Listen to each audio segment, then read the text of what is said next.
Hello hello hello hello. नमस्कार. शरद व्याख्यानमालेच्या 90व्या वर्षात 6व्या पुष्पाच्या रूपात आज आपल्यासमोर श्री मेघदूत परचुरे. श्री मेघदूत परचुरे हे एक खूप छान महत्त्वाच्या विषयावर आपल्यासमोर आपले विचार मांडणार आहेत.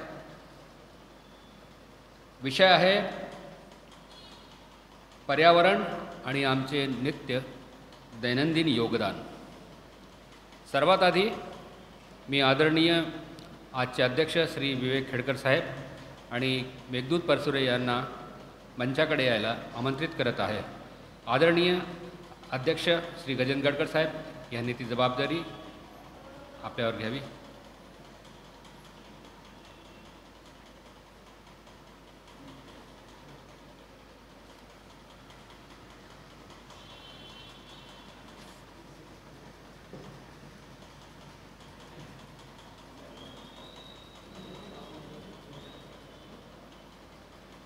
आजच्या अध्यक्षांना मी विनंती करेन की सरस्वतीच्या माल्यार्पणापासून कार्यक्रमाची सुरुवात करावी.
कार्यक्रमाच्या पुढच्या चरणात मी आपले आदरणीय अध्यक्षांना विनंती करेन की आजच्या अध्यक्षांचं त्यांनी माल्यार्पण करून स्वागत करावे.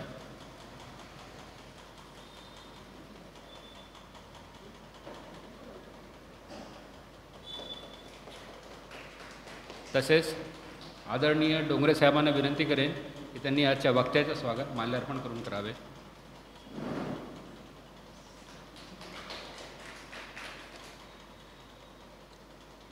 जशी आपल्याकडे शरद व्याख्यानमालेत एक थोर परंपरा आहे. प्रत्येक दिवसाच्या कार्यक्रमाची एक एक जण जबाबदारी घेत असतो. कधी या कार्यक्रमाकरता 2-3 असे प्रायोजकही लाभतात. तर आजच्या कार्यक्रमाचे प्रायोजक आहेत श्री दत्ता भालेराव स्मरणार्थ कैलासवासी सुशीलाबाई रमेश खांडेकर. दुसरे आहेत श्री संजय चांदोरकर स्मरणार्थ कैलासवासी जनार्दनराव चांदोरकर.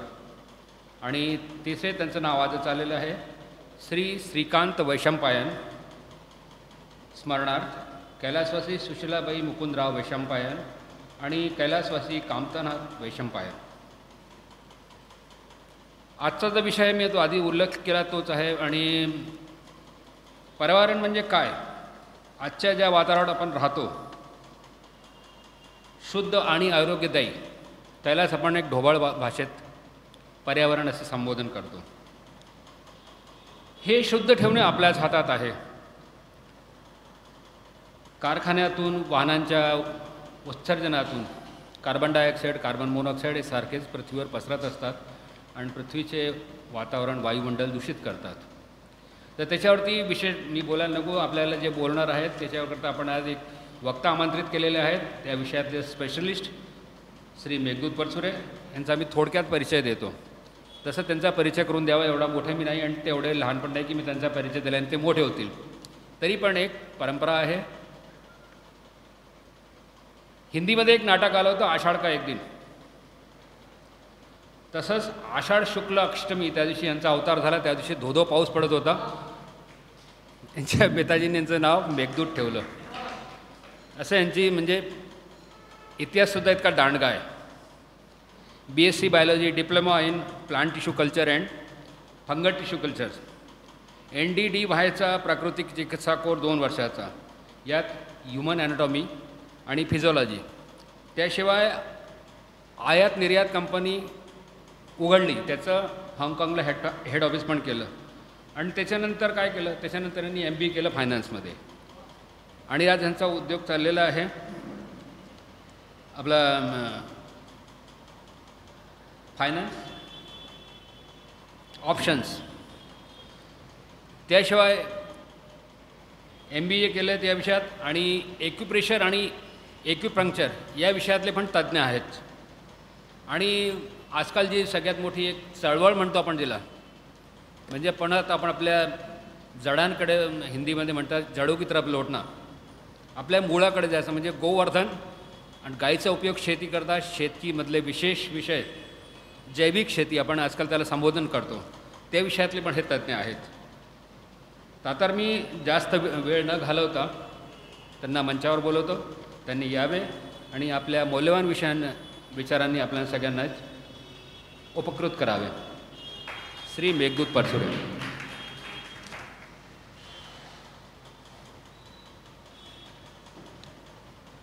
कैलाशवासीय माझे स्वर्गीय आईवडिलांच्या चरणांमध्ये शीर्षाष्टांग दंडवत करतो.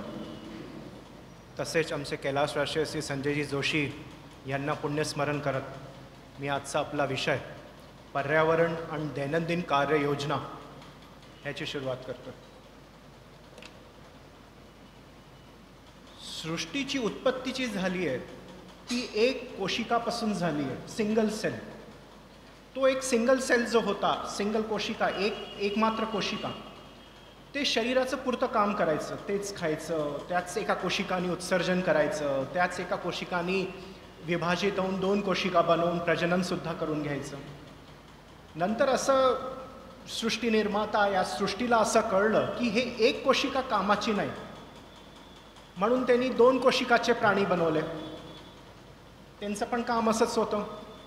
तरी सृष्टीला वाटलं ना बाबा हे 1-2 कोशिकामध्ये काम नाही चालत आहे. मग त्यांनी मल्टिपल कोशिका, मल्टिपल सेल्युलर ऑर्गॅनिझम बनवला.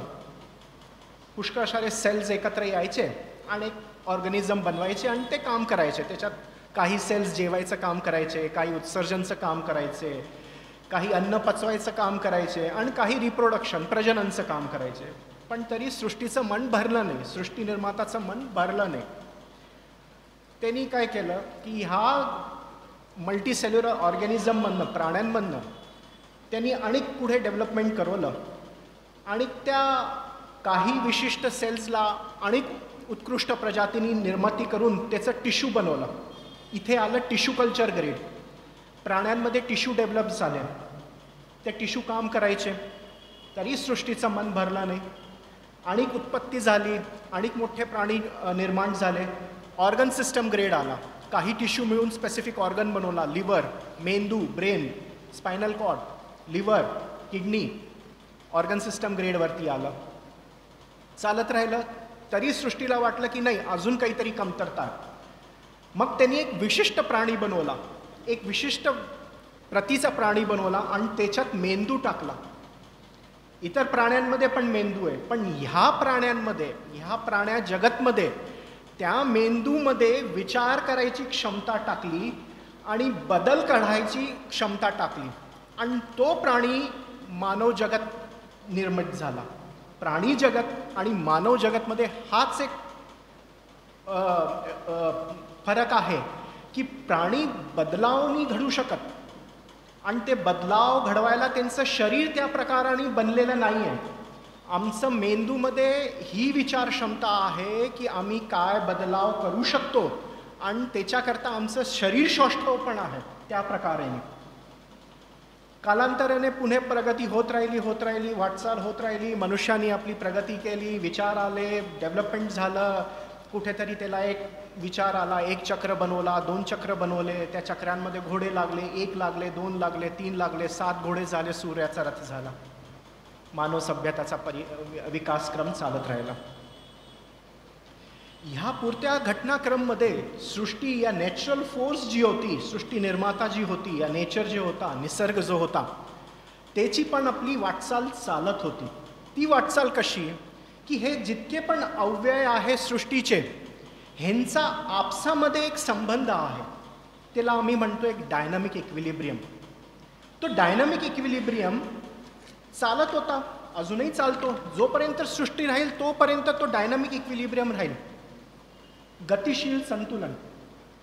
ह्या गतिशील संतुलनमुळे एक बॅलन्स निर्मित झालेला आहे की कोणताही सृष्टीचा अव्यय एका पाऊल वरती नाही जात, या दुसरा अव्यय खाली नाही येत. ते एक गतिशील आहे, डायनामिक इक्विलिब्रियम आहे. मनुष्याने हळूहळू सृष्टीच्या वस्तूंचा उपभोग सुरू केला. ठीक आहे, उपभोग सुरू केला, त्यांचं दोहन सुरू केलं. हे उपभोग दोहन त्याच्या गरजेनुसार तो करत होता.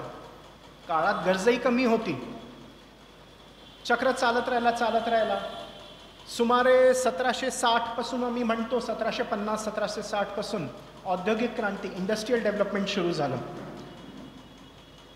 एक विचित्र प्रमाणाने डेव्हलपमेंट प्रगती सुरू झाली. औद्योगिकरण आलं, तांत्रिकरण आलं, मशिनीकरण आलं. माणसाच्या गरजा त्या हिशोबाने ज्या होत्या त्याच्यापासून कित्येक वाढून गेल्या. आणि ह्या औद्योगिक क्रांतीमुळे मनुष्याने हळूहळू जो उपभोग करत होता, जो दोहन करत होता प्राकृतिक संसाधनांचा, तो कुठेतरी दोहन करत करत करत तो कुठेतरी शोषणमध्ये प्रकृतीच्या बदलून गेला. आता जेव्हा इथे शोषण येऊन जातं तेव्हा कुठेतरी तो जो गतिशील संतुलन असतो व्यक्तीमध्ये, समाजामध्ये आणि इथे सृष्टी, पर्यावरण, निसर्गामध्ये, हे गतिशील संतुलन बिघडलं. आता हे गतिशील संतुलन बिघडल्यामुळे पुष्कळशा त्रास झाले. आता ह्याच्यात एक कमाल अशी झाली की मनुष्याने विचारवंत होता, त्याच्यात विचार करायची क्षमता होती. तो म्हणाला या सृष्टीमध्ये मी सर्वोच्च प्राणी आहे. त्यांनी एक सृष्टीची उत्पत्तीचा त्रिभुजाकार मॉडेल बनवला. त्याच्यात खाली जीवजंतू, मग त्यांना खाणारे पुढचे जीवजंतू, मग त्यांच्यावरचे थोडे अनेक डेव्हलप, खालच्या जीवजंतूंचा वरती उपभोग करणारे ते जंतू, आणि त्या सर्वोच्च शिखरावरती, टप्प्यावरती त्यांनी स्वतःला ठेवलं. स्वतःहून मॉडेल बनवला आणि स्वतःला सर्वोच्च शिखरावरती ठेवलं. चायना वॉर हरले आणि स्वतःलाच भारतरत्न देऊन घेतला. हे कुठेतरी हे असं झालं. सर्वोच्च शिखरावरती ठेवल्यावरती माणसाच्या मनात ही एक परिकल्पना येऊन गेली की मी जे करेन तेच ठीक, मी जे सृष्टीमध्ये करेन तेच बरोबर. आणि इकडनं आणि हे सगळं जे मॉडेल तयार झाले, ही परिकल्पना झाली, हे सगळं औद्योगिक क्रांती बरोबर घडत गेलं आणि सृष्टीचं दोहन सुरू झालं. कालांतरामध्ये आम्हाला माहिती आहे तेल मिळालं 1940 मध्ये, आणि किती त्याचं शोषण होत आहे त्या तेलाचं, प्राकृतिक निसर्ग संसाधनाचं, की ज्या क्षेत्रांमध्ये मध्य पूर्व एशियामध्ये ते तेल मिळालं तिकडचे लोक काहीही काम करत नाही, नुसते बसलेले असतात आणि तेलावरती आपली आजीविका चालवतात. आता प्रश्न निर्माण झाला आहे, नुसतं 40-50 वर्षाचं तेल उरलं आहे त्यांच्याजवळ, पण अजून त्यांना जाग आली नाही आहे. आता हे जे निसर्गाचं संतुलन होतं हे बिघडत गेलं. मग लोकांना, मनुष्यालाच ही कल्पना आली, कारण की बदलाव मनुष्यच घडवत होता, की काहीतरी कुठेतरी चुकतंय. जो पाऊस 3-3, 4-4 महिने यायचा तो 1-1.5 महिन्यामध्ये राहून गेला. जो 1-1.5 महिन्यात पाऊस यायचा तो आता 1-2 दिवसात येऊन जातो. 1 महिन्याचा पाऊस 15-20 दिवसामध्ये 3 महिन्याचा पाऊस येतो. मुंबईमध्ये पाणी भरतं. आमच्या ग्वाल्हेरमध्ये 2 दिवसात 1 महिन्याचा पाऊस आला. हे जे वार्षिक कार्यक्रम होता पुराचा, तो आता वार्षिक न राहून द्विवार्षिक झाला, त्रिवार्षिक झाला. म्हणजे एका वर्षात 2-2, 3-3दा पूर येतात. जे कधीतरी एक एक वर्षात एक एकदा यायचे, या 4-5 वर्षात एक एकदा यायचे, जी सायक्लिक चेन होती ती सगळी बिघडत गेली. म्हणायचे थर्ड वर्ल्ड कंट्रीज, तृतीय विश्वाचे जे देश आहे, नेपाळ, बांगलादेश, रिपराईन स्टेट जे आहे, त्यांच्यामध्ये पूर जास्त येतो. नाही, युरोपमध्ये वार्षिक झालंय पूर येणं. अमेरिकेत आत्ताच पाहिलं, लगातार बाढ येते. हे संतुलन चक्र बिघडत गेलंय. मग मनुष्याने म्हटलं पर्यावरण बिघडलंय. आता हे पर्यावरण नेमकी आहे काय? एक सोपी व्याख्या, आमच्या अवतीभवती जे पण वातावरण आहे ते सगळं पर्यावरण. आता ह्याचे कारक काय, घटक काय?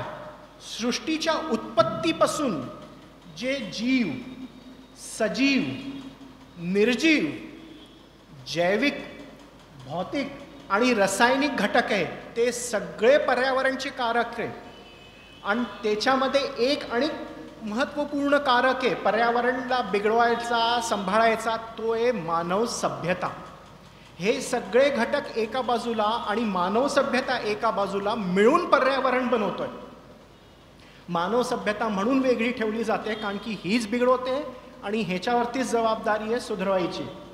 तो जो त्रिभुजाकार मॉडेल आहे, ज्याच्यात सांगितलं मनुष्य सगळ्यात सर्वोच्च शिखरावरती, आता असं वाटतं तो मॉडेल जो आहे त्रिभुजाकार, त्याला 180 डिग्री पलटावं लागेल आणि मनुष्याला सगळ्यात खाली ठेवावं लागेल की बाबा जबाबदारी तुझी आहे, तू हे बदलाव घडवू शकतो. सृष्टीने तुझ्यामध्येही एक क्षमता दिली आहे की तू विचारवंत आहे, बदलाव घडवू शकतो, तुझ्यामध्ये बदलाव घडवायची क्षमता आहे, इतर प्राण्यांमध्ये नाही आहे.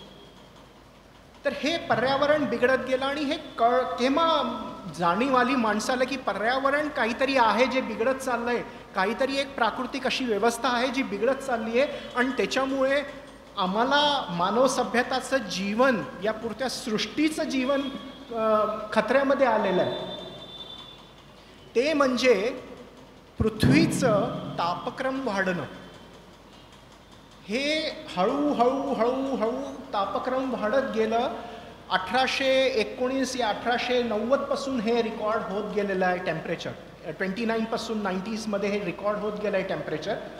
आणि असं सांगतात की 1 डिग्री टेम्परेचर वाढून चुकलेलं आहे आणि हे असंच वाढत राहिलं तर 50 वर्षामध्ये आमचे जितके पण हिमखंड आहे, ग्लेशियर्स आहे, ते सगळे वितळून जाणार आहे. मालदीवसारखा देश पूर्ण समुद्रात डुबून जाणार आहे. आमची आर्थिक औद्योगिक राजधानी जी आहे, आर्थिक राजधानी मुंबई, ती पूर्णपणे डुबून जाणार आहे पाण्यामध्ये. असे कितीतरी देश आहे, टापू आहे, कोस्टल एरियाज आहे जे पाण्यात बुडून जाणार आहे. तर हे तापक्रम कशाला वाढत गेलंय? भाई मनुष्यानी प्रगती केली, तापक्रम कशाला वाढे? तर ह्या तापक्रम वाढायमधला जो एक प्रमुख घटक झाला आहे तो आहे आमचं उत्सर्जन होत आहे. उत्सर्जन होत आहे CO2चं, carbon dioxide, carbon monoxide, sulphur dioxide. आमचे जे वीज निर्मित करायचे कोळशाचे कारखाने आहे, गॅस आधारित कारखाने आहे, औद्योगिक कारखाने जे आहे, फक्त तेच हीट डेव्हलप करतात ते या उत्सर्जन करतात ते नाही. आमच्या घरात आम्ही जे AC लावलेले ते सुद्धा हीट जनरेट करतात ते. आम्ही विजेचा जो दुरुपयोग करतोय त्याच्यामुळे वीज प्रकल्पाला जास्त वीज निर्माण करावी लागते, जास्त कोळसा वापरावा लागतो आणि जास्त उष्मा बाहेर पडते ह्या जगामध्ये. आणि दुसरं, ती उष्मा दाबायला या उष्मा पचवायला प्रकृतीमध्ये संसाधन होते, ते म्हणजे काय? झाडं. झाडं सगळ्यात मोठा घटक आहे जो CO2 तुमचं शोषित करतो प्रकाश संश्लेषणनी, फोटोसिंथेसिसनी, आणि त्याला आम्हाला खाद्य अन्नामध्ये देतो. मग चाहे ते भाजी असो, कंदमूल असो, धनधान्याच्या रूपामध्ये असो. पण आम्ही कालांतरामध्ये झाडंही, वनही खूप कापत गेलो आमच्या उपयोगाकरता. टिंबरचा तर भरपूर उपयोग केला गेला आहे. पुरतेच्या पुरते भारतात तर वनच गायब झाले. अंग्रेजांनी खूप केलं, त्याच्यापूर्वी राजा महाराजांनी केलं, कालांतरात आमच्या अजूनही चाललंच आहे. तर ह्या जेव्हा वनक्षेत्र कमी झालं तर ज्या घटक होता डायनामिक इक्विलिब्रियम, गतिशील संतुलन मेंटेन करायचा, जे झाडं होते, जे तुमची CO2 ॲब्झॉर्ब करू शकत होते, ते नष्ट झाले, ते कमी झाले, तर तापक्रम हळूहळू वाढत गेलं. कारण की CO2मध्ये एक कॅपॅसिटी आहे की ती सूर्याच्या प्रकाशाला परत नाही जाऊ देत, हीटला परत नाही जाऊ देत. आणि त्यांनी जो आहे ग्रीन हाऊस इफेक्ट एक डेव्हलप होत गेला. ग्रीन हाऊसमध्ये CO2 जास्त होऊन जाते, ती बाहेर नाही जाऊ पाहत आणि टेम्परेचर वाढू लागतं. त्यामुळे प्रकाश संश्लेषण कमी होतो. प्रत्येक जीवित प्राण्याची कार्य करायचा एक तापक्रम आहे. 30 ते 34 डिग्रीपर्यंत 34 डिग्रीपर्यंत झाडं प्रकाश संश्लेषण द्रुतगतीने करतात. पण हे 34पेक्षा वरती गेलं तर झाडांना स्वतः बाष्पीकरण होऊ लागतं, त्यांचा श्वास जोरात चालू लागतो आणि ते स्वतः CO2 सोडू लागतात. म्हणजे CO2 घ्यायचा आणि CO2 सोडायचं हे प्रमाण 34 डिग्री टेम्परेचर आहे तोपर्यंत आमच्या फायद्याचं आहे की CO2 झाडं घेतात आहे. पण 34च्या पुढे टेम्परेचर गेलं तर झाडंसुद्धा CO2 सोडू लागतात. त्यांना आपलं टेम्परेचर कमी करायचं असतं, त्यांचं रेस्पिरेशन श्वसन त्यांचं पण जोरात चालू लागतं आणि CO2 तेही सोडू लागतात आणि टेम्परेचर वाढू लागतं. झाडं कमी झाले तर सगळ्यात मोठा जो प्रभाव झाला तो झाला आमच्या मातीवर. मातीचा जो मायक्रोफ्लोरा अँड फॉना होता, जे बॅक्टेरिया होते, जे कवक फंगस होते, ते पण समाप्त होत गेले. कारण की त्यांनाही कार्य करायला ह्युमिडिटी हवी होती, टेम्परेचर हवं होतं, झाडांचा पानापाचोळा हवा होता, ज्याच्यावरती ते जिवंत राहू शकत होते. कारण की ही सगळी सृष्टी जी आहे, जीवो जीवस्य जीवनम ह्या आधारावरती चालली आहे. एकाचं जीवन दुसऱ्या जीवाकरता असतं, एका जीवाचं जेवण दुसऱ्या जीवाकरता असतं, एका जीवाची विष्ठा दुसऱ्या जीवाची जेवण असतं. पण जेव्हा हे इक्विलिब्रियम डिस्टर्ब झालं तर सगळ्यात आधी मायक्रोफ्लोरा अँड फॉना जो तुमच्या भूमीचा होता, उर्वराचा होता, ती उर्वरा शक्ती त्याची कमी झाली. त्या उर्वरा शक्ती कमी झाल्यामुळे निसर्गाचा जो पाऊस येत होता तो जमिनीत गेला नाही, निचरा झाला नाही. जे पानं पाचोळे पडत होते त्यांचा निचरा झाला नाही, कारण ऑर्गॅनिक कार्बन कमी होत गेलं आमच्या उर्वराचं आणि उर्वरा शक्ती कमी होत गेली. त्याच्याचबरोबर औद्योगिक क्रांतीने आम्हाला दिले केमिकल रसायन. अंधाधुंद उपयोग केला आम्ही फर्टिलायझरच्या रूपामध्ये केमिकल रसायनचा शेतीमध्ये. आज परिस्थिती अशी आहे की तुम्ही दुप्पट तिप्पट रिकमेंडेड डोस जो आहे केमिकल फर्टिलायझरचा तो देखील टाकून शेतीचं उत्पन्न मिळत नाही आहे. आणि त्या केमिकल फर्टिलायझरमुळे टाकल्यामुळे कॉस्ट ऑफ प्रोडक्शन पुढे वाढत चालली आहे. आता ही उर्वरा शक्ती संपली, त्यामुळे झाडं लागत नाही आहे, त्यामुळे पाणी जमिनीत जात नाही आहे. एक पुरता जो गतिशील चक्र होता तो डिस्टर्ब होऊन गेलेला आहे. आता ह्याच्या पुढे काय? आता ह्याचं सुधारणा कशी होऊ शकेल? तो जो सगळ्यात पहिला टप्पा सुधारणीचा आहे तो म्हणजे झाडं लावायचे. लावले झाडं, खूप झाडं लावले, आम्हाला दिसतातही लावलेले. काय त्याला हिंदीमध्ये म्हणतात ना, पेड़ बड़ा खजूर का फल लागे अति दूर, बड़ा हुआ तो क्या हुआ जैसे पेड़ खजूर.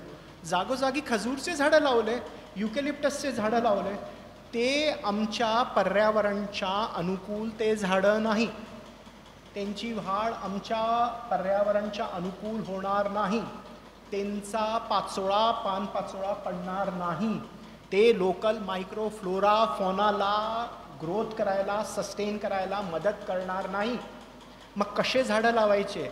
आमच्या उष्णकटिबंधीय आणि कटिबंधीय वातावरणाचे झाडं, ज्यांचे पानं मोठे असे, छत्रप ज्यांचं मोठं असेल, कॅनोपी ज्यांची मोठी असेल ते झाडं. आता कॅनोपी मोठी असल्याने होणार काय? ते वरती सूर्याचा प्रकाश थांबवतील, खाली सूर्याचा प्रकाश कमीत कमी येईल, खालचं टेम्परेचर वाढेल, तर खाली जे कवक असतील, छोटे झाडं असतील, त्यांचं रेट ऑफ ग्रोथ जास्त होईल, ते जास्त प्रमाणाने CO2 ॲब्झॉर्ब करतील. त्यांच्या खाली जमिनीमध्ये जे मायक्रोफ्लोरा आहे, बॅक्टेरिया, फंगस आहे, ते अनेक द्रुतगतीने कार्य करतील. ह्या झाडांचे जे पानं पाचोळा पडतोय ते अनेक द्रुतगतीने डिकम्पोज करवतील. मिनरल मटेरियल रिसायकलिंग ज्याला म्हणतात, पुनर्चक्रण जे होईल प्रकृतीमध्ये ते अनेक द्रुतगतीने होईल. पण झाडं लावायची कशी? पुन्हा विचार मनुष्यच करणार ना. त्यांनी तर स्वतःला एक सृष्टीपासून वेगळं करून घेतलंय. जोपर्यंत तो हे समजणार नाही की मी, माझी मानव सभ्यता सृष्टीपासून वेगळी नाही आहे, मी सृष्टीचाच घटक आहे, माझ्यामुळेच पर्यावरण नाही आहे, पर्यावरणमुळे मी आहे, जोपर्यंत ते हे कबूल करणार नाही, पर्यावरणची दुरुस्ती संभव नाही आहे. आणि मुख्य घटक म्हणजे सगळ्यात आधी तुम्हाला झाडं लावावे लागतील. लावतोय झाडं, जगत नाही आहे का? जमिनीची उर्वरा शक्तीच नाही आहे. आता उर्वरा शक्ती वाढवायला करायचं काय? काय घटक लागतं उर्वरा शक्ती वाढवाय करता? ते तुमचं ऑर्गॅनिक कार्बन. आज ऑर्गॅनिक कार्बन आमच्या जगभरात विशेषतः हिंदुस्थानामध्ये आणि आफ्रिकन देशांमध्ये ते ऑर्गॅनिक कार्बन अगदी ज्याला म्हणतात डिप्लिटेड स्टेटमध्ये येऊन चुकलेलं आहे की ह्याच्याहून कमी झालं तर झाडं जगणार नाही. आता सगळ्यात सोपा जे दैनंदिन आमचं कार्य आहे मी त्याच्यावरती येतोय की जे अगदी आमचं सोपं काम आम्ही करू शकतो ऑर्गॅनिक कार्बन वाढवायचं, ते आहे म्हणजे शेणखत लावायचं. आहे आमच्या इथे पारंपरिक व्यवस्था आहे, शेणाचे ढीग लावून ठेवून देतात, काही उपयोगाचं नाही. ते शेण, गाईचं शेण ज्याला आम्ही गोबर म्हणतो, गोधन म्हणतो, ते काही उपयोगाचं नाही. ते शेण शेण नाही राहत, ते गोबर गोबर नाही राहत, शुद्ध रूपात विष्ठा होऊन जाते.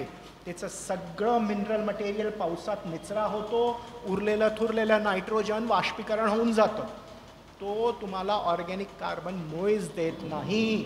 तो ऑर्गॅनिक कार्बन जमिनीमध्ये उत्पन्न करायकरता, झाडांना रेडिली ॲब्झॉर्बेबल फॉर्ममध्ये यायकरता जे कारक, कवक, बॅक्टेरिया, फंगसेस आवश्यकता आहे जिवंत राहायची, त्यांच्याकरता काहीही जेवण ते उपलब्ध करून देत नाही. लक्षात ठेवा, ते शेण, ते गाईचं शेण, खूप प्राणी शेण करतात, आम्ही सुद्धा करतो, सगळेच प्राणी करतात, पण गाईचंच का?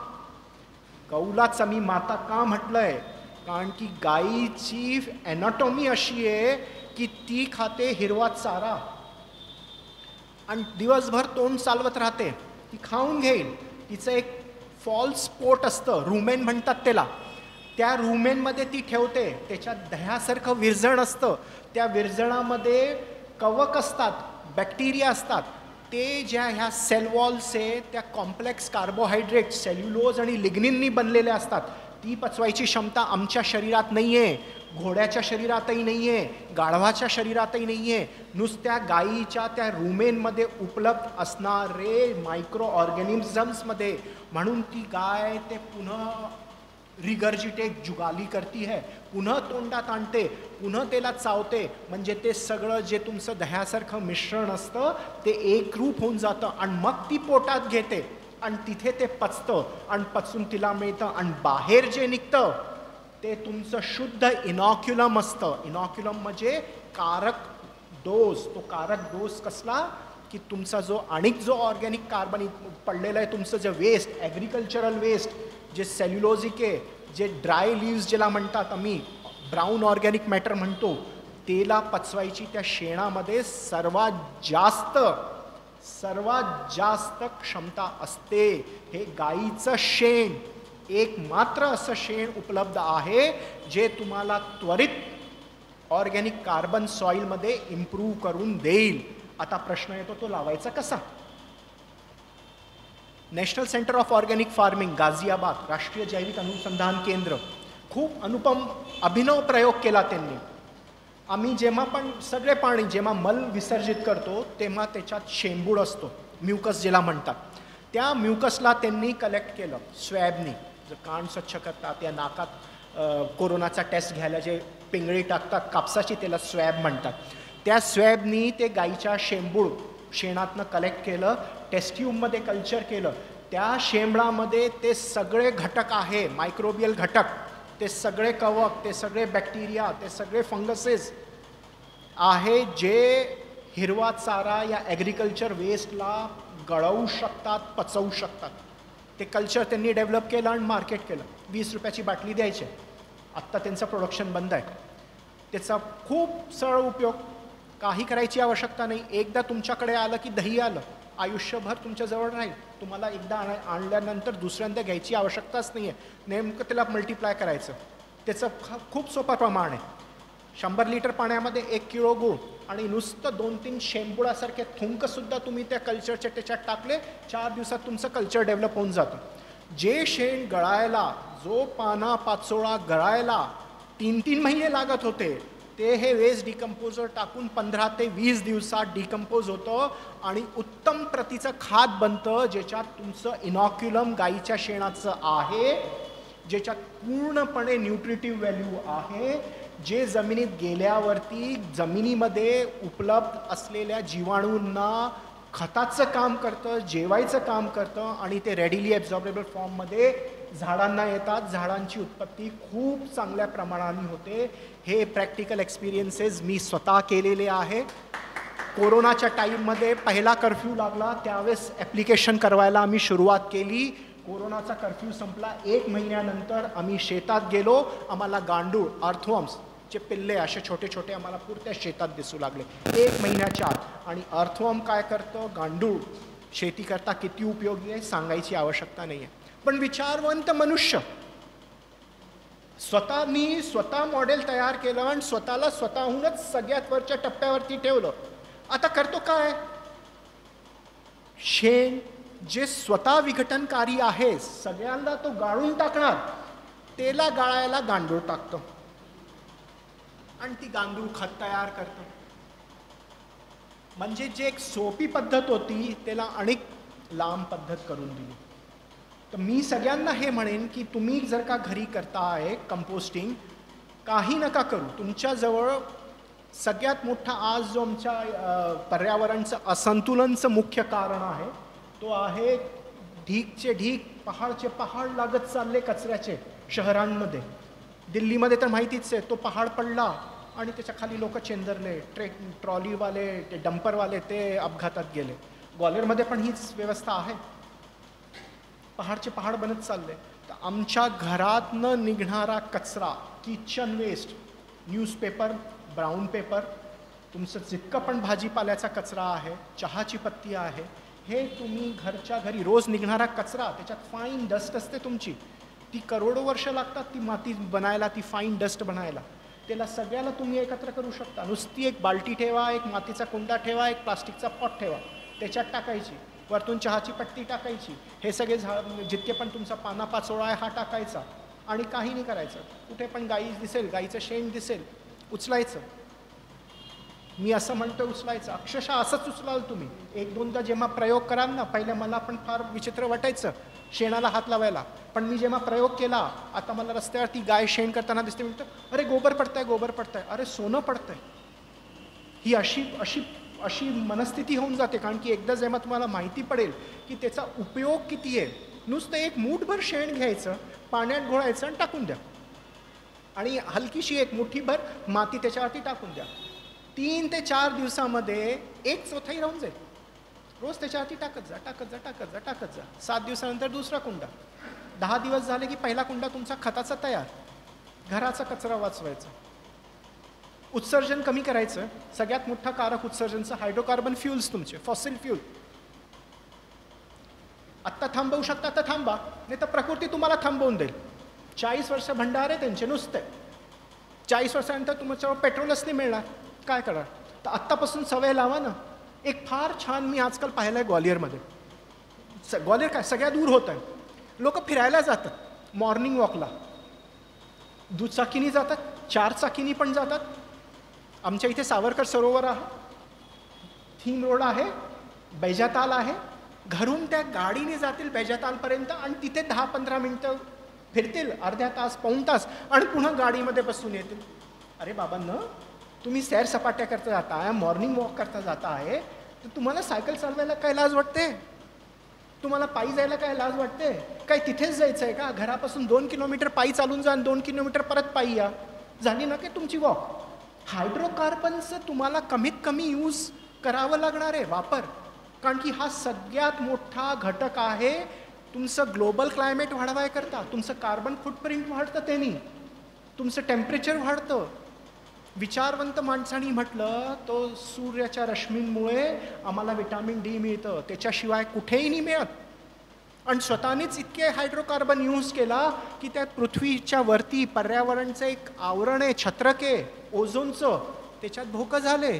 मग हाच विचारवंत मनुष्य म्हणतो सूर्याच्या प्रकाशात नका जाऊ, त्या पराबँगनी किरणं येतील अल्ट्राव्हायोलेट, त्यांनी कॅन्सर होईल.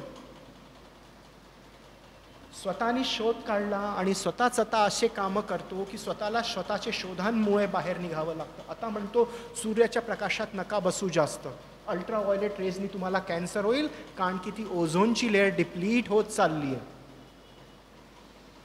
खरं ही जी आम्ही सृष्टी बघतोय, हे जे पर्यावरण आम्ही बघतोय, फक्त आमच्या पिढीपर्यंत आहे. पुन्हा म्हणतो, हे जे सृष्टी, हे जे पर्यावरण ज्याच्यात आम्ही बसलो आहे, ते फक्त आमच्या पिढीपर्यंत आहे. आमची सांस्कृतिक धार्मिक आस्था म्हणते की तुम्हाला पुनर्जन्म घ्यायचा आहे, तुम्हाला असे कर्म करायचे की तुम्ही जेव्हा परतून याल, हे जे तुम्हाला वारसा मिळालेला आहे तुम्हाला देऊन जायचं आहे दुसऱ्या पिढीला. तुम्ही जेव्हा परतून याल तर तुम्हाला पण त्याच्यातच राहायचं आहे. ईट हॅपी अँड बी मॅरी हे आमच्यामध्ये नाही आहे. खाओ पिओ मौज करो आमच्या सांस्कृतिक चेतनामध्ये नाही आहे. आम्हाला ह्या सृष्टीमध्ये सकारात्मक बदलाव घडवावा लागेल आणि अशा परिस्थितीमध्ये आम्हाला आमच्या पिढीला देऊन जावं लागेल की त्या पिढीने म्हटलं पाहिजे की काहीतरी बदलाव झाला होता, त्याला आमच्या पिढीने दुरुस्त करून आम्हाला एक चांगली व्यवस्था आणून दिली, आम्हाला एक चांगली व्यवस्थाचं पथ प्रदर्शन केलं. दैनंदिन कार्ययोजनामध्ये एक खूप सोपं काम आहे, झाडं लावायचे. पण झाडं लावायचे कसे कळतच नाही आम्हाला, कसे लावायचे झाडं. मंदिरात तुम्ही दान देता ना, 5, 10, 50, 20, 100 रुपये. अरे तुम्ही 10 झाडं घेऊन जाऊन पुजारीला द्या, म्हणा ज्याला हवे असतील त्याला दे. तुळशीचेच 10 झाडं द्या. अहो बेलपत्रचे 10 झाडं शिवमंदिरात ठेवून द्या तुम्ही आणि तिकडच्या व्यवस्थापकांना म्हणा जे पहिले 10 लोकांना हे झाडं असतील त्यांना द्या. ते घेऊन जातील ना घरी, लावतील ना. प्रत्येकाच्या घरात आज कमीत कमी 3 झाडं असली पाहिजे. तुळसाबाई ते मला सांगायची आवश्यकता नाही आहे, त्या आमच्या प्रत्येक हिंदू घरांमध्ये, भारतीय सभ्यतामध्ये, हिंदू चेतनामध्ये तुळसाबाई असल्याच पाहिजे घरात. भगिनी आमच्या बसलेल्या आहेत. मी तुम्हाला विचारतो, तुम्ही वटपूजा केली, आयुष्यभर केली आहे, आत्तापर्यंत केली, आत्ता 15-20 दिवसानंतर पुन्हा करणार, पण कितीदा तुम्ही वटचं झाड लावलंय? आत्ता तरी सुरुवात करा. एक वडाचं झाड आणा आणि कुंड्यात लावा. अरे ते वडाचं झाड तर वाढेल ना. हो वाढेल, आम्ही वाढतो तर झाड का नाही वाढणार? त्याच्यामध्ये पण तर जीव आहे. त्याला कटिंग करा, त्याची काटछाट करा, रोग करा, त्याला छोटं करा. नाही करायची तुम्हाला इच्छा, माझ्याकडे झाडं लागले, मला एक पान कापायची इच्छा नाही होत. जेव्हा आम्ही त्याला रोज पाणी देतो, पोरासारखं मोठं करतो, आम्हाला त्याच्यावरती छुरी चालवायची इच्छा नाही होत. आमची संस्कृती आहे की ज्यांनी आम्हाला जेवण दिलं आहे त्याच्यावरती आम्ही छुरी नाही चालवणार. जिस ऊंट ने हमें रेगिस्तान पार कराया उसको रेगिस्तान पार होते ही छुरी चला देना, ये हमारी सभ्यता नहीं है. ती गाय आम्हाला दूध देते, ती गायचा संपूर्ण परिवार आमच्याकरता पूजक आहे. ही आमची संस्कृती आहे. तो झाड मोठं झालं, त्याला कुठे चांगल्या जागी ठिकाणी लावून द्या. नुसता एक पाऊस त्याला लक्षात ठेवा. एका पावसाकरता तुम्हाला त्याची देखभाल करायची आहे. एका पावसानंतर तो तुम्हाला छत्रक देईल. आणि जेव्हा ते झाड तुम्हाला लागलेलं दिसेल, तुमच्या मनामध्ये गर्व होईल, हे झाड मी लावलं. आमच्या इथे भाऊसाहेब दळवी देवस्थान आहे. ती पुरती पहाडी जी आहे ती आज नाही उद्या अतिक्रमणांमध्ये जाणार. आत्ता मी आणि कुंटे साहेबांनी एक रूपरेखा बनवली होती, ती आम्ही जाणार आत्ता त्याच्या ह्या कार्यक्रमानंतर. तिथे स्मृतिवन बनवा. आपल्या लोकांचं स्थान आहे. त्या पहाडीवरती फॉरेस्टची लँड आहे, कोणाची जागा नाही आहे, फॉरेस्टची जागा आहे, रेव्हेन्यूची जागा. कब्जा करायला कोणी नाही म्हणत आहे, सगळे कब्जा होतोय. तुम्ही झाड लावून कब्जा करा, झाडांना कब्जा द्या. जा आपल्या पितृच्या स्मृतीमध्ये एक वडाचं झाड लावा. आपल्या स्मृतीमध्ये, पितरांच्या स्मृतीमध्ये बेलवृक्ष लावा. झाडं अशी लावा जे तुमचं छत्रक देतील, CO2 ॲब्झॉर्ब करतील. आणि असे झाडं लावा जे लवकर ग्रोथ करतील.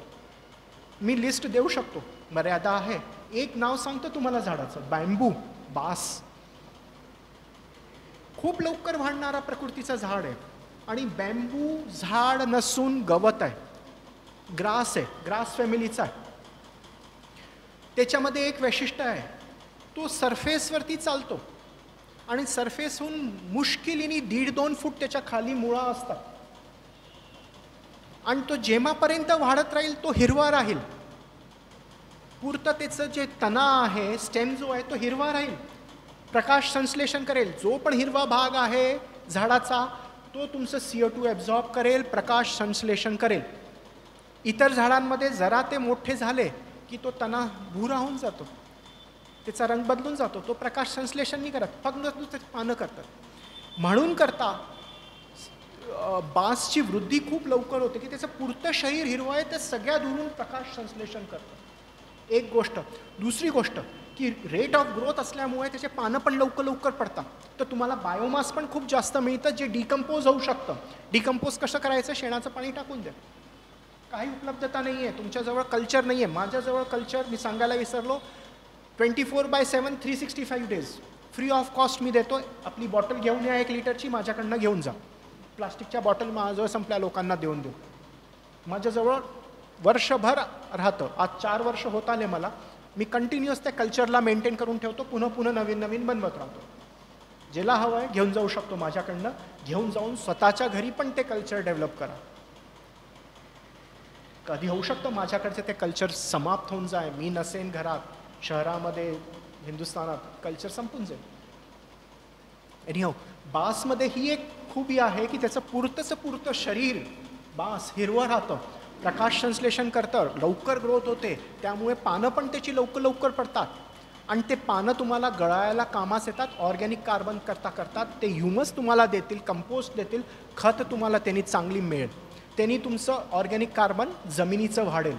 एक जे सगळ्यात मोठं प्रकल्प आम्ही चालू करू शकतो दैनंदिन योजनेमध्ये, घरामध्ये कमीत कमी 3 झाडं मी म्हटले, भगिनींना म्हटलं मी की वडाचं झाड लावा. आत्ता 4-5 महिन्यानंतर आमचं गुढीपाडवा येणार, गुढी लावतोच की नाही, त्याच्यामध्ये आम्हाला लिंबाची काडी लावावीच लागते. मग आम्ही शोधतो कोणाकडे लिंबाचं झाड आहे. घरामध्ये 1 लिंबाचं झाड, तुळसाबाई आणि 1 वडाचं झाड, हे 3 झाडं तर अवश्य हवे आहे. हे कार्य आम्ही सहज रीतीने करू शकतो. त्याच्यात आम्हाला काहीही त्रास होणार नाही. चाहे तुम्ही 2 खोलीच्या फ्लॅटमध्ये राहता, 3 खोलीच्या फ्लॅटमध्ये राहता, ड्युप्लेक्समध्ये राहता, इतकी जागा सगळ्यांजवळ असते की 3 कुंडी छोटी आरामात ठेवू शकता. काहीही त्रास नाही होत त्याच्यात. झाडं सगळ्यात मोठा पॉईंट की तुम्हाला लावायचे, जितके जास्त लावू शकता लावा. कोणाच्या स्मृतीमध्ये लावू शकता, मंदिरात जाऊन तुम्ही ठेवू शकता, नर्सरीमध्ये तुम्हाला अवेलेबल आहे, फॉरेस्टच्या नर्सरीमध्ये आहे. त्रास होत असेल मला सांगा, मी तुम्हाला उपलब्ध करून दे. वडाचं झाड आमच्याकडे ब्रह्मवाटिका म्हटली जाते. कोणाला लिहायचं असेल तर लिहू शकतात. 7 झाडं असतात. देव झाडं आहे सगळी. कोणकोणचे? पिंपळ, नीम, औदुंबर, गुलर, वड, बेलपत्र, शमी आणि तुमचं ढाक, पलाशचं झाड. हे 7 झाडं एका कुंड्यात आरामात लावू शकता तुम्ही. 10x10 या 10x12 इंच कुंडीत लावून ठेवा तुम्ही. हे 7ची 7 झाडं, त्याला ब्रह्मवाटिका म्हणतात. त्या ब्रह्मवाटिकेमध्ये म्हणतात सगळ्या देवांचा वास असतो आणि हे सगळे झाडं देव माहिती नाही, ते तर आम्हाला गेल्यावरती माहिती पडेल देव आहे की नाही आहे, कुणी बघितला नाही आहे, स्पष्ट गोष्ट. पण त्या झाडांना देव झाडं का म्हटली गेली आहे की हे सगळे झाडं, तुमचे पिंपळ, तुमचा वड, तुमचं औदुंबर, हे सगळे झाडं गरम्यांमध्ये हिरवे राहतात आणि ह्याच्यामध्ये गुलरसारखे, औदुंबरासारखे छोटे फळं येतात. गरमीमध्ये नुसते ह्याच झाडांवरती फल उपलब्धता असते. सगळे पक्षी नुसते हेच झाडांचे फळं खाऊन जिवंत राहतात. गरम्यांमध्ये हेच झाडं उपलब्ध असतात. ह्याचे आणि काही प्रकार आहे. ह्याचे आणि हे मोरियसी मलबरी फॅमिलीचे असतात, तुती ज्याला म्हणतो, शहतूत, ह्या फॅमिलीचे हे झाडं आहे. ह्याचे आणि काही प्रकार आहे आणि ते सगळे हिरवे राहतात. त्याच्यातला एक अनुपम झाड भेलसेवाला देवीच्या मंदिरात लागलेलं आहे, त्याला फायकस रम्फी म्हणतात. ग्वाल्हेरमध्ये कुठे नाही आहे ते झाड, नुसतं एक झाड भेलसेवाला देवीवरती येते. त्याला ते पारस पिपल म्हणतात. ते पारस पिपल नाही आहे. पारस पिपल माझ्याकडे आहे. ते फायकस रम्फी आहे. ग्वालेरमध्ये कुठे नाही सापडणार तुम्हाला ते झाड. त्याची कटिंग आणून लावा. त्याला नंदवृक्ष म्हणतात. मराठीत पायरा म्हणतात, आष्टा पण त्याला म्हणतात. नंदवृक्ष म्हटलेलं आहे. मथुरा साईडमध्ये ते खूप मिळतं. ते सुद्धा घरात तुम्ही लावू शकता. नंदवृक्ष ते सुद्धा सोशल फॉरेस्ट्रीमध्ये लावा. जिथे पण तुम्हाला जागा मिळेल. खूप सारे लोक आहे इथे, विभिन्न विभिन्न संस्थानांमधले आहे. आजकाल एक नवीन पद्धती सुरू झाली आहे, मियावाकी फॉरेस्ट ज्याला म्हणतात. जुनी पद्धत आहे 1970ची. झाडांना डेन्स ग्रुपिंगमध्ये लावतात. त्या डेन्स ग्रुपिंगमध्ये होतं काय, त्या एका दुसऱ्याशी कॉम्पीट करतात सूर्यप्रकाशाकरता. आणि टेम्परेचर मेंटेन होतं, ह्युमिडिटी मेंटेन होते, प्रकाश संश्लेषण जास्त सोप्या पद्धतीने होतं. जमिनीमध्ये शेणखत टाकतात. 1 ते 1.5 वर्षामध्ये तुम्हाला तिथे एक जंगल मिळून जातं. हे असे एअर चेंबर्स, एअर कॉरिडॉर्स बनवतात ते आजकाल. जिथे पण तुम्हाला शहरामध्ये, तुमच्या सोसायटीमध्ये 10 बाय 10चा पण प्लॉट मोकळा मिळाला, त्याच्या दर 1.5 फुटावरती 1.5 फूट चौडाईमध्ये 1.5 फूट लांबीमध्ये झाडं लावायची. मोठे वृक्ष झाडं लावायची, छोट्या रूपात ते आणून लावायची. त्यांना खत पाणी द्यायचं. 1 वर्षापर्यंत तुम्ही बघा, 1 वर्षात ते मोठे होऊन जातात. आणि ते सगळे तुमचे स्थानिक प्रजातीचे झाडं असले पाहिजे. युकॅलिप्टस नको, बबूल नको, ऑस्ट्रेलियन बबूल नको, ऑस्ट्रेलियन टीक नको, पाखर हवं. तुमचे शमीचं झाड तुम्ही लावा. बबूल खाऊन बकऱ्यांना पोरं होत नाही आणि बकरीवाले तेच खिलवतात त्यांना. असे झाडं लावून आमचा काय उपयोग. आमच्याकडे पूर्ण आमच्या संस्कृती इतिहासामध्ये लिहिलेलं आहे कोणचं झाड कसं आहे, काय उपयोग आहे त्याचा आम्ही उपयोग करा ना. झाडं प्रथम चरण आहे पर्यावरण सुधारायचा. CO2चं तुमचं उत्सर्जन ते वाचवेल. दुसरं चरण झाडांना वाढवायचं, म्हणजे खत कसं द्यायचं. आज रोज आम्ही बघतोय DAP ना मिलने से झगड़ा हो गया, किसान लड़ पडे, पुलिस फोर्स लगानी पडी. हे शेणखत जे मी सांगितलं ते नुसतं पाण्यात शेण घोळून सुद्धा 500 लिटरची टंकी, 1000 लिटरची टंकीमध्ये 1/4 तुमचं कल्चर, बाकी पुरतं शेणाने भरून द्या. 4 दिवसात अगदी क्लिअर सॉल्युशन तुम्हाला मिळून जातं. जे शेणखत गळायला कुजवायला 3-3 महिने लागतात, ते ह्या कल्चरनी 4 ते 5 दिवसात अगदी क्लिअर सॉल्युशन होऊन जातं. त्याला डायरेक्ट शेतामध्ये लावू शकतात. एका बिघ्यामध्ये हे जर का 3000 लिटरचं पाणी लावून दिलं एका वेव्समध्ये, तर तुम्हाला 2 वर्षापर्यंत DAP टाकायची आवश्यकता नाही. गहू इतका सुंदर होतो, चमकदार. ज्यांच्याजवळ शेतं असतील ते हे प्रयोग करू शकतात. ज्यांच्याजवळ शेतं नाही आहे ते घरात कुंड्यांमध्ये ह्याचा प्रयोग करून बघू शकतात. तुमचे झाडं किती द्रुतगतीने वाढणार. शेणखत टाका, शेण टाका. नाही तुम्हाला कल्चर अवेलेबल आहे, माझ्याकडे तुम्ही नाही येऊ शकत, बाल्टीमध्ये 1 खुरपी घेऊन शेण टाका, त्याच्यात पाणी टाका तेवढंच, आणि त्याला ठेवून द्या झाकून. 3, 4, 5 दिवसानंतर त्याच्यात खूप असा झाग येईल. 10-12 दिवसात ते अगदी पाणी सेटल होऊन जाईल, क्लिअर होऊन जाईल. ते क्लिअर पाण्यामध्ये तेवढंच साधं पाणी मिसळा आणि झाडांमध्ये टाका. त्याच्यापेक्षा जास्त उत्तम खत कोणचंही नाही. जीवन तुमची दुधारू गायपेक्षा तुमची म्हातारी भाकरी गाय जास्त उपयोगाची आहे. विषय दुसरा होईल, पण हे जे दैनंदिन प्रयोग आहे त्यांच्यामध्ये गायीचा उपयोग सगळ्यात जास्त आहे. गौशालाला आम्ही मदत करा. ते कार्बन फुटप्रिंट्स कमी करवायला, ऑर्गॅनिक कार्बन वाढवायकरता गौशाळांचाच सगळ्यात मोठा भाग राहणार आहे. 4-5 दिवस आधी पाहिलं तुम्ही, गोबर खरेदी का लिखितम करार किया लालटीपारा गौशाला से. येणाऱ्या काळामध्ये गाईचं शेण विकलं जाणार आहे. हा जो तुमचा हिरवा पानपाचोळा आहे हा पण विकला जाणार आहे. सोन्याच्या भावात विकला जाणार, कारण की ह्याच्यामुळेच ऑर्गॅनिक कार्बन तुम्हाला मिळेल. गाईच्या शेणामुळेच ऑर्गॅनिक कार्बन सृष्टीमध्ये पुनर्चक्रित होईल. मिनरल मटेरियल रिसायकलिंग त्या गाईच्या शेणामुळेच होऊ. पण नियमित तुम्हाला ही दिनचर्या करावी लागेल. तुम्ही सैरफटकाला जाता, सायकलीने जा, कसली लाज, पायी जा, कसली लाज. माझ्या वडिलांनी तर 82 वर्षापर्यंत सायकल चालवली. आम्ही नाही चालवू शकत का? सायकल चालवली पाहिजे. हायड्रोकार्बन फॉसिल फ्युलचा कमीत कमी उपयोग केला पाहिजे. जितके झाडं जशा पद्धतीने आम्ही लावू शकतो, लोकांना भेटीत देऊ शकतो, जास्तच जास्त दिले पाहिजे. माझं तर म्हणणं आहे, गौदान बरोबरच तुमचं झाडदान आहे. तुम्ही 2 झाडं लावले तर तुमचं गौदान बरोबर दान होईल.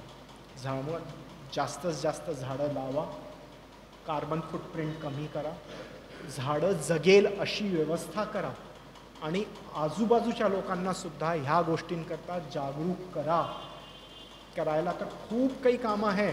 पण सगळ्यात पहिली पायरी म्हणजे तुम्हाला झाडं लावायची आणि त्यांना जगवायचं. त्यांनीच तुमचं टेम्परेचर कमी होईल, त्यांनीच तुमची जमिनीची उर्वरा शक्ती वाढेल. मला वाटतं मी खूप बोललो आहे आज. पुन्हा आपल्या आईवडिलांना नमन करून, संजयजी जोशींना स्मरण करून मी आपलं वक्तव्य इथेच संपवतो. मला मंच दिला व्याख्यानमाळेने, सगळ्या कार्यकर्त्यांचा, व्याख्यानमाळेंचा मी आभारी आहे. धन्यवाद.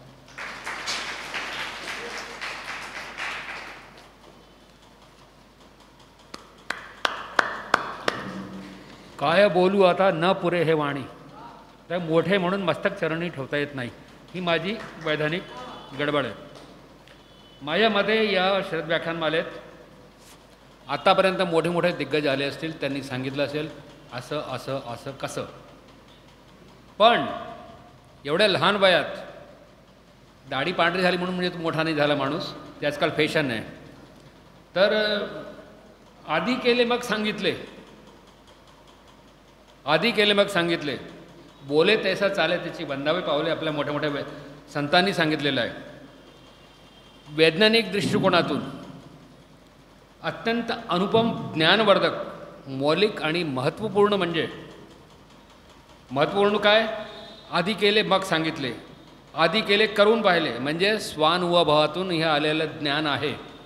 आणि हे फोकाचं नाही. हे मला तेव्हाच जाणवलं की एकाही माणूस इकडे तिकडे न बघता फक्त त्यांची दृष्टी यांच्यावरती एकाग्र झालेली होती. निश्चित त्यांचे कान पण एकाग्र झाले असतील यांच्यावर. त्यांच्या ज्ञानाचा आम्हाला परत असा फायदा मिळत राहावा आणि यांना उदंड अवश्य मिळावा. यांनी जे गोधन संकल्प किंवा जे प्रकृती पर्यावरणाचे जे संकल्पला हाती घेतलेला आहे, यात त्यांना अपूर्व आणि अभूतपूर्व यश मिळावं अशी मी ईश्वरचरणी प्रार्थना करतो. आणि तेच काय बोलू यांच्याबद्दल. मी 1 तासात त्यांनी मेघदूत म्हणजे यांच्या वडिलांनी जे नाव ठेवलं, आषाढातला एक दिन, आषाढात त्यावेळेस म्हणे पाऊस पडणार होता आणि हे ज्या दिवशी झाले ते ढग भरभरून आले आणि खूप पाऊस पडला म्हणून हे मेघ आणणारे मेघदूत. पण हे ज्ञानाचं मेघ यांनी आणले आत्ता इथे. आणि आषाढ नसताना हे कार्तिकेचं 3री तिथी आहे आज. कार्तिक महिन्याचा 3रा दिवस आहे. त्यांचं कौतुक जितकं करावं तेवढं कमी आहे. परत एकदा टाळ्यांच्या गडगडात त्यांचं स्वागत होऊ द्या. आणि आजचे विद्वान अध्यक्ष आपल्यामध्ये आहेत, तेव्हा मी जास्त वेळ न घेता त्यांना अत्यंत विनम्रपणे विनवणी करतो की त्यांनी यावे, 2 शब्द बोलावे आपले.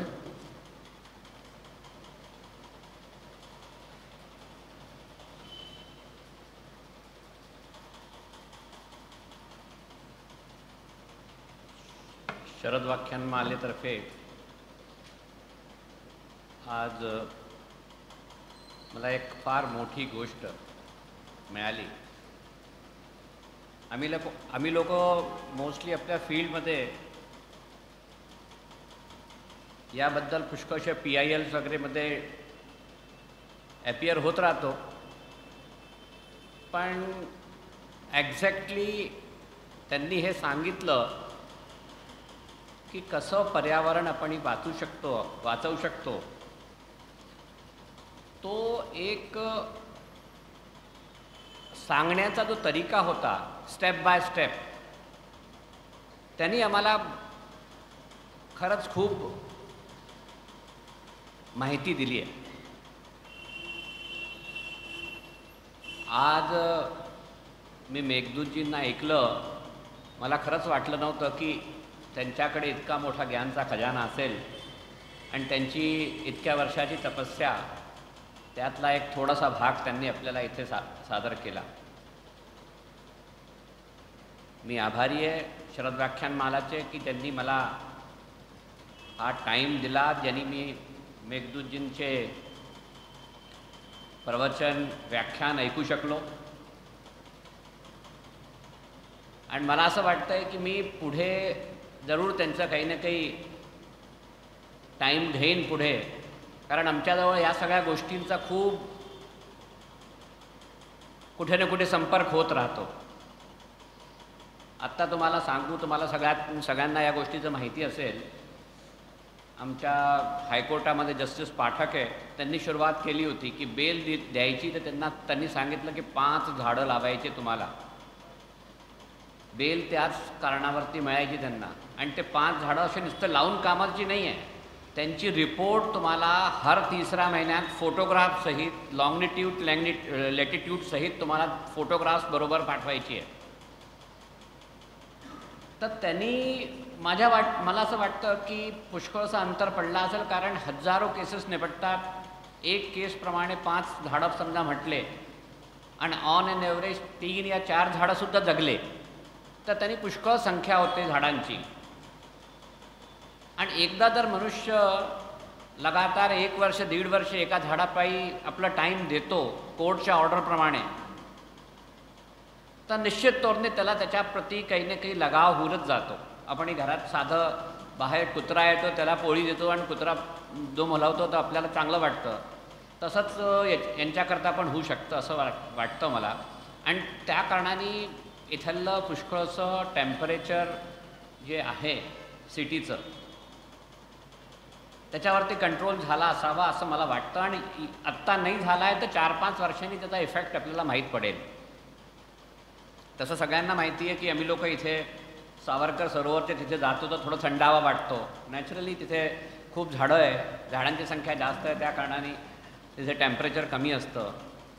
तुम्ही त्या किल्ल्याच्या खालती जा, एक पत्थरच्या बावळीच्या तिथे अजित बरैयाजींनी पुष्कळ काम केलं आहे पर्यावरणकरता, आणि त्या कारणाने तिथे खूप टेम्परेचर डिफरन्स असतो, 3-4 डिग्री टेम्परेचरचा डिफरन्स असतो. तर माझ्या हिशोबाने मला असं वाटतं की आपण त्यांनी सांगितलेल्याप्रमाणे त्यांच्या ज्ञानाचा उपयोग करू आणि प्रयत्न करू की आपल्याकडनं ॲटलिस्ट आपल्या लाईफटाईममध्ये कमसे कम 5 झाडं तरी लावले गेले पाहिजे. आणि मग पाहू पुढे निश्चित तौरने त्यांनी काही बदल येईल असं मला वाटतं. याच आपल्या विचाराप्रमाणे मी आपलं हे इथे बोलणं थांबवतो. सगळ्यांना परत खूप खूप धन्यवाद. नमस्कार.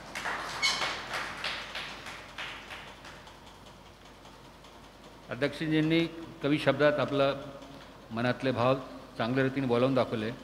कार्यक्रमाची वेळ पण संपत आलेली आहे. मी आपल्या समितीच्या अध्यक्षांना विनवणी करतो की त्यांनी येऊन आभार प्रदर्शन करायचे काम करावे.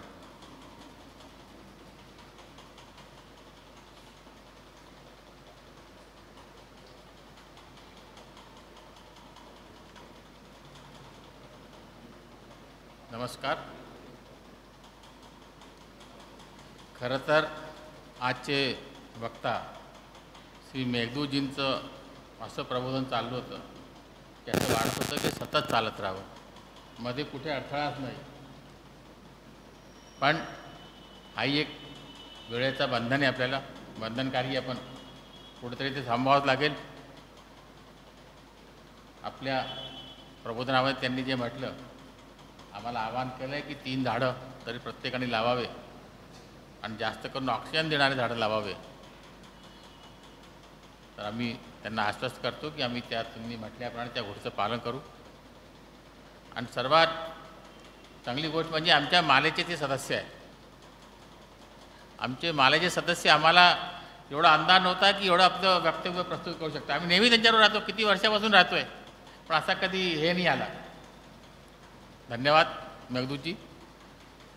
शिवाय आज आम्हाला आमचे लाभलेले अध्यक्ष श्री विवेकजी खेडकर, आम्ही जेव्हा त्यांना निवेदन प्रस्तुत केलं तेव्हा त्यांची व्यस्तता खूप होती, तरी त्यांनी आमच्या मालेच्या कार्यकर्त्यांना मालेसाठी जो वेळ दिला त्यासाठी आम्ही त्यांचे आभारी आहे. आणि त्याचप्रमाणे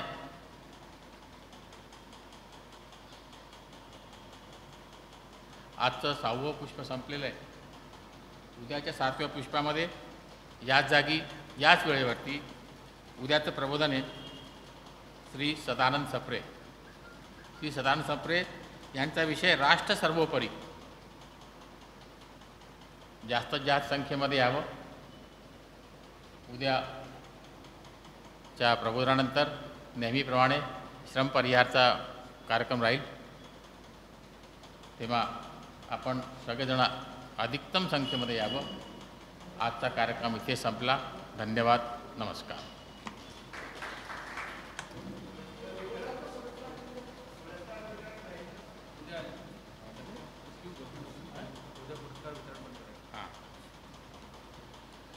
शिवाय हे आणखी सांगायचं की आत्ता आपण जे लहान मुलांच्या प्रतियोगिता केल्या शुभंकर होती, ज्यांच्या जाणकारीमध्ये कोणाचे नंबर आले त्यांनासुद्धा उद्या पुरस्कार दिले जातील.